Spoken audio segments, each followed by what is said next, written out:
बिस्मिल्लाहिर्रहमानिर्रहीम। तो आज हम ग्लाइकोलाइसिस पढ़ेंगे। Glycolysis basically the break down of glucose को कहते हैं, जिसमें ये पायरुवेट में कन्वर्ट हो जाता है।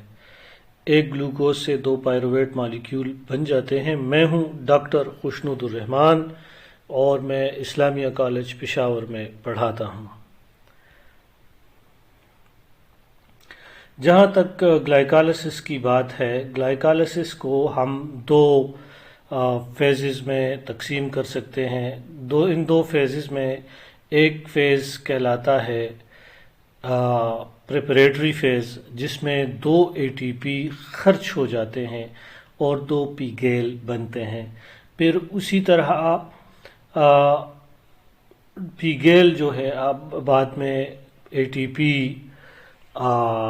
यील्ड करते हैं, पैदा करते हैं, और उस फेज़ को जिससे एटीपी और एनएडीपीएच वापस पैदा होते हैं, इसको ऑक्सीडेटिव फेज़ कहते हैं, पे ऑफ फेज़ कहते हैं।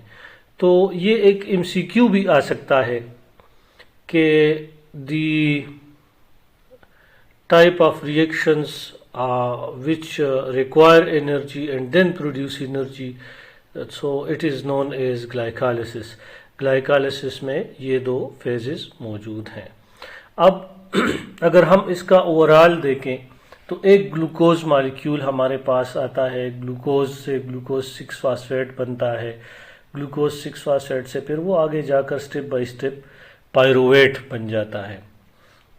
तो इसमें दो पायरुवेट बनते हैं, दो एटीपी का खर्चा होता है। एट द एंड दो एनएडीएच और दो एटीपी नेट हमारे पास पैदा हो जाते हैं।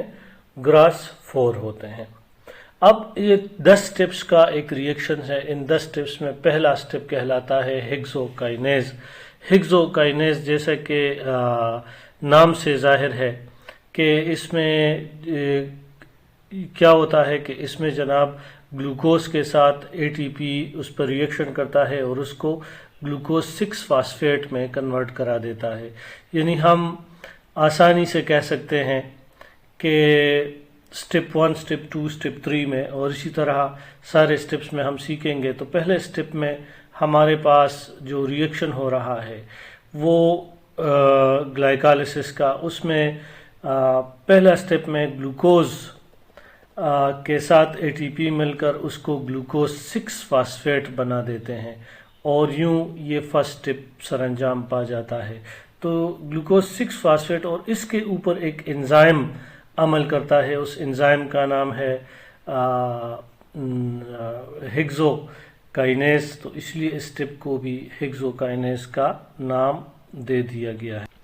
अब एक एंजाइम और आता है जो कि कन्वर्जन करता है glucose 6 phosphate into fructose 6 phosphate, और उस एंजाइम का नाम है फास्फोग्लूकोज आइसोमरेज। तो एंजाइम के लिहाज से अगर जाएं 10वें स्टेप्स में, तो phosphoglucose isomerase enzyme convert the glucose 6 phosphate into fructose 6 phosphate, और इस तरह से इसकी आइसोमराइजेशन हो जाती है, स्ट्रक्चरल चेंज आ जाता है। तो एक एल्डो शुगर से कीटो शुगर बन जाता है। और बेसिकली इसी को कहते हैं कि the second reaction of glycolysis is the rearrangement of glucose 6 phosphate into fructose 6 phosphate by glucose phosphate isomerase.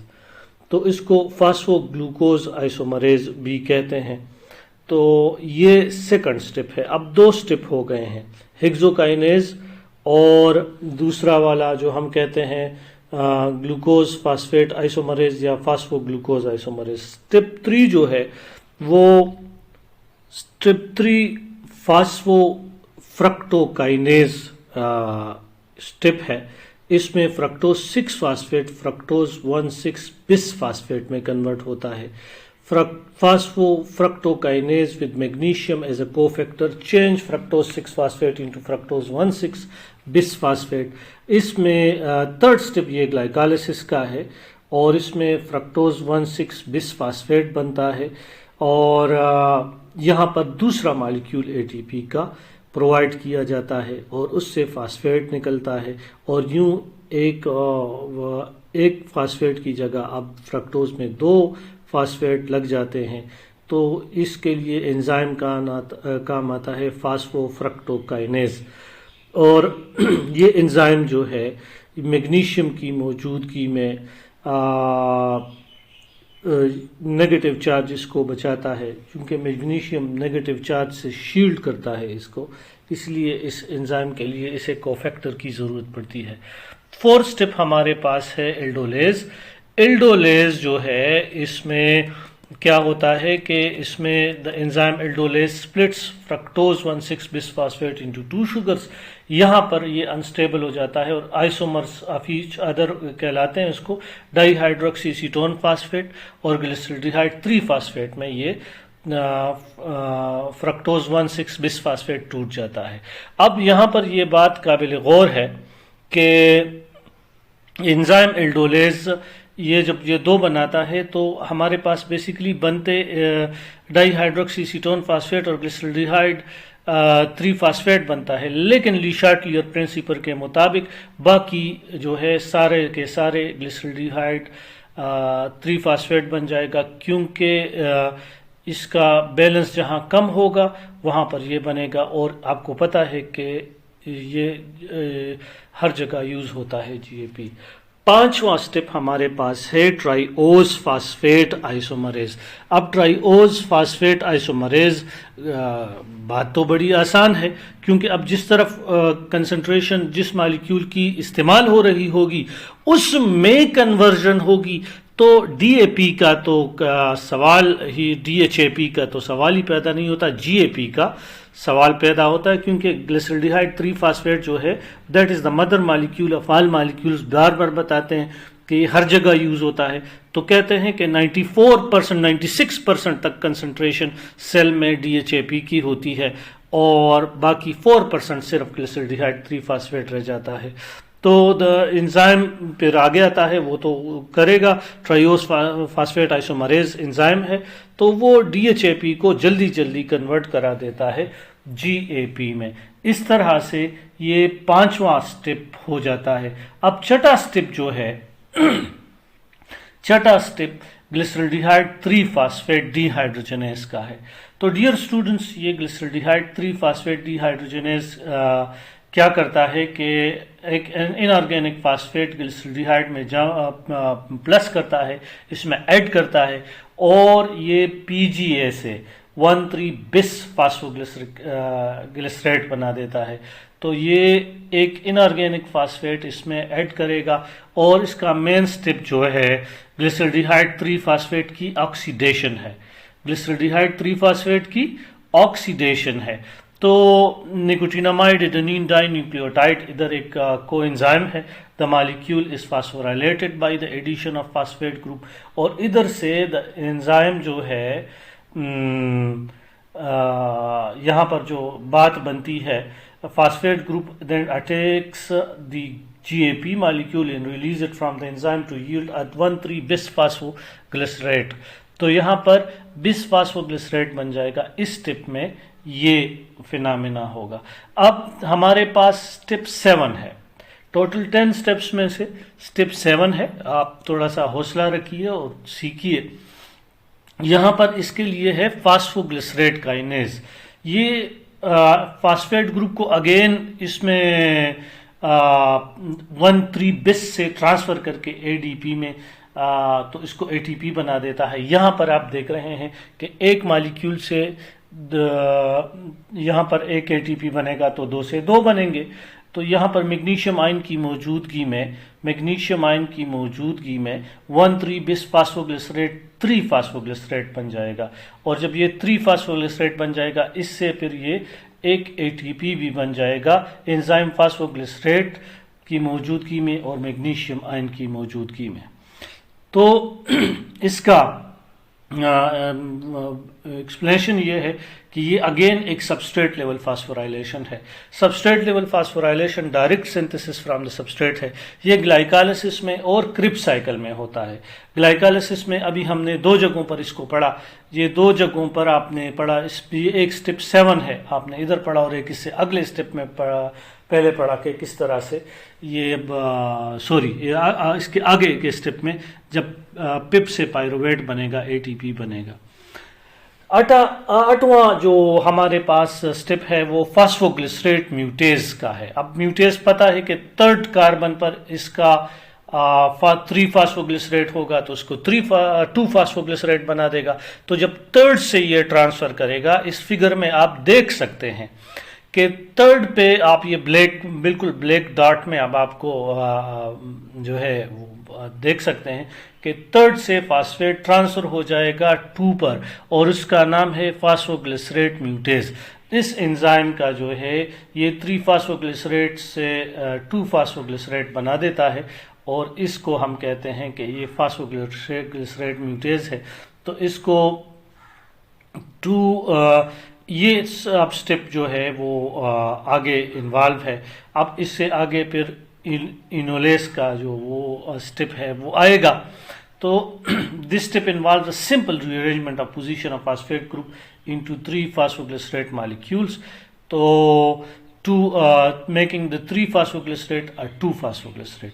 म्यूटेज वो एंजाइम होता है जो कि functional group from one position to another position on a molecule transfer करता है, तो इसको म्यूटेज enzyme कहते हैं।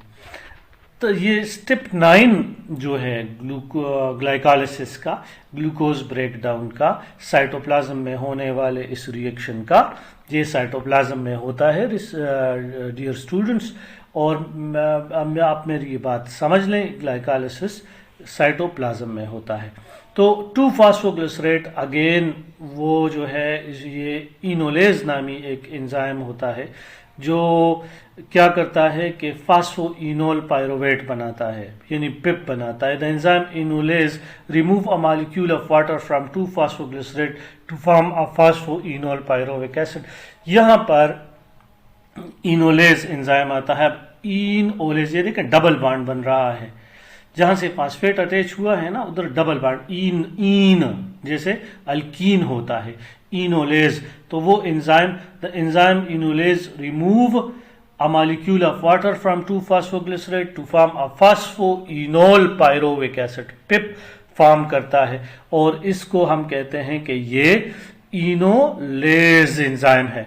और हमारे पास 10th स्टेप जो है, ये 10th स्टेप अब आएगा जिसको हम पायरुवेट काइनेस कहेंगे। अब इस पिप के साथ क्या होता है, the enzyme pyruvate kinase transfer a P from phosphoenol pyruvate to ADP to form a pyruvic acid and ATP in step 10।